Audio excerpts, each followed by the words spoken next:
सद्गुरुदेव भगवान की जय हो। विनय पत्रिका। श्री गणेश स्तुति। संपूर्ण जगत के वंदनीय गणों के स्वामी श्री गणेश जी का गुणगान कीजिए, जो शिव पार्वती के पुत्र और उनको प्रसन्न करने वाले हैं, जो सिद्धियों के स्थान हैं, जिनका हाथी का सा मुख है, जो समस्त विघ्नों के नायक हैं, यानी विघ्नों को हटाने वाले हैं, कृपा के समुद्र हैं, सुंदर हैं, सब प्रकार से योग्य हैं। ये लड्डू बहुत प्रिय है, जो आनंद और कल्याण को देने वाले हैं। विद्या के अथाह सागर हैं, बुद्धि के विधाता हैं। ऐसे श्री गणेश जी से यह तुलसीदास हाथ जोड़कर केवल यही वर मांगता है कि मेरे मन मंदिर में श्री सीताराम जी का सदा निवास करें। सूर्य स्तुति। हे दीन दयालु भगवान सूर्य, मुनि, मनुष्य, देवता और राक्षस सभी आपकी सेवा करते हैं। आप पाले और अंधकार रूपी हाथियों को मारने वाले वनराज सिंह हैं। किरणों की माला पहने रहते हैं, दोष, दुख, दुराचार और रोगों को भस्म कर डालते हैं। रात के बिछड़े हुए चकवा चकवियों को मिलाकर प्रसन्न करने वाले, कमल को खिलाने वाले तथा समस्त लोकों को प्रकाशित करने वाले हैं। तेज, प्रताप, रूप और रस की आप खानी हैं। आप दिव्य रथ पर चलते हैं। आपका सारथी अरुण पंगु है। हे स्वामी, आप विष्णु, शिव और ब्रह्मा के ही रूप हैं। वेद पुराणों में आपकी कीर्ति जगमगा रही है। तुलसीदास आपसे श्री राम भक्ति का वर मांगता है। शिव स्तुति। भगवान शिव जी को छोड़कर किससे याचना की जाए। आप दिनों पर दया करने वाले, भक्तों के कष्ट हरने वाले और सब प्रकार से समर्थ ईश्वर हैं। समुद्र मंथन के समय जब कालकूट विष की ज्वाला से सब देवता और राक्षस जल उठे, तब आप अपने दिनों पर दया करने के प्रण की रक्षा के लिए तुरंत उस विष को पी गए। जब दारुण दानव त्रिपुरासुर जगत को बहुत दुख देने लगे, तब आपने उसको एक ही बाण से मार डाला।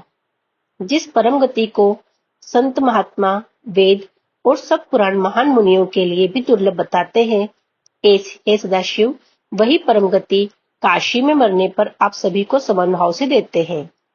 हे पार्वतीपति, हे परम सुजान, सेवा करने पर आप सहज में ही प्राप्त हो जाते हैं। आप कल्प वृक्ष के समान मुंह मांगा फल देने वाले उदार हैं। आप कामदेव के शत्रु हैं। अतएव हे कृपा निधान, तुलसीदास को श्री राम के चरणों की प्रीति दीजिए। शंकर के समान दानी कहीं नहीं है। वे दीन दयालु हैं। देना ही उनके मन भाता है। मांगने वाले उन्हें सदा सुहाते हैं।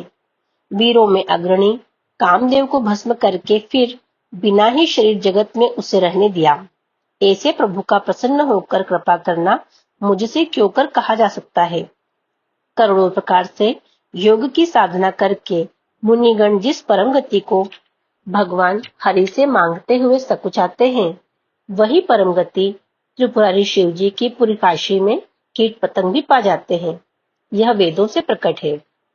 ऐसे परम उदार भगवान पार्वती पति को छोड़कर जो दूसरी जगह मांगते हैं, उन मूर्ख मांगने वालों का पेट भलीभांति कभी नहीं भरता। ब्रह्मा जी लोगों का भाग्य बदलते बदलते हैरान होकर पार्वती जी के पास जाकर कहने लगे, हे भवानी, आपके नाथ पागल हैं, सदा देते ही रहते हैं। जिन लोगों ने कभी किसी को दान देकर बदले में पाने का कुछ भी अधिकार नहीं प्राप्त किया, ऐसे लोगों को भी वे दे डालते हैं, जिससे वेद की मर्यादा टूटती है। आप बड़ी सयानी हैं, अपने घर की भलाई तो देखिए। यूं देते देते घर खाली होने लगा है। अनअधिकारियों को देते देते शिव जी की दी हुई अपार संपत्ति देख देख कर लक्ष्मी और सरस्वती भी व्यंग से आपकी बड़ाई कर रही हैं। जिन लोगों के मस्तक पर मैंने सुख का नाम निशान भी नहीं लिखा था, आपके पति शिव जी के पागलपन के कारण उन कंगालों के लिए स्वर्ग सजाते सजाते मेरे नाक को दम आ गया है। कहीं भी रहने को जगह न पाकर दीनता और दुखियों के दुख भी दुखी हो रहे हैं। और याचकता तो व्याकुल हो उठी है। लोगों की भाग्यलिपि बनाने का यह अधिकार कृपा कर आप किसी दूसरे को सौंपिए। मैं तो इस अधिकार की अपेक्षा भीख मांगकर खाना अच्छा समझता हूँ। इस प्रकार ब्रह्मा जी की प्रेम, प्रशंसा, विनय और व्यंग से भरी हुई सुंदर वाणी सुनकर महादेव मन ही मन मुदित हुए और जगत जननी पार्वती मुस्कुराने लगी। पार्वती पति शिवजी से ही याचना करनी चाहिए, जिनका घर काशी है और अणिमा, गरिमा, महिमा, लघिमा, प्राप्ति, प्राकाम्य, इशित्व और वशित्व नामक 8 सिद्धियां जिनकी दासी है। शिवजी महाराज ओढ़रदानी है, थोड़ी सी सेवा से ही पिघल जाते हैं। वह दिनों को हाथ जोड़े खड़ा नहीं देख सकते। उनकी कामना बहुत शीघ्र पूरी कर देते हैं। शंकर की सेवा से सुख, संपत्ति, सुबुद्धि और उत्तम गति आदि सभी पदार्थ सुलभ हो जाते हैं। जो आतुर जीव उनकी शरण गए, उन्हें शिवजी ने तुरंत अपना लिया और देखते ही पल भर में सबको निहाल कर दिया। भिखारी तुलसीदास भी यश गाता है, इसे भी राम की निर्मल भक्ति की भीख मिले। हरि शरणम, हरि शरणम, हरि शरणम।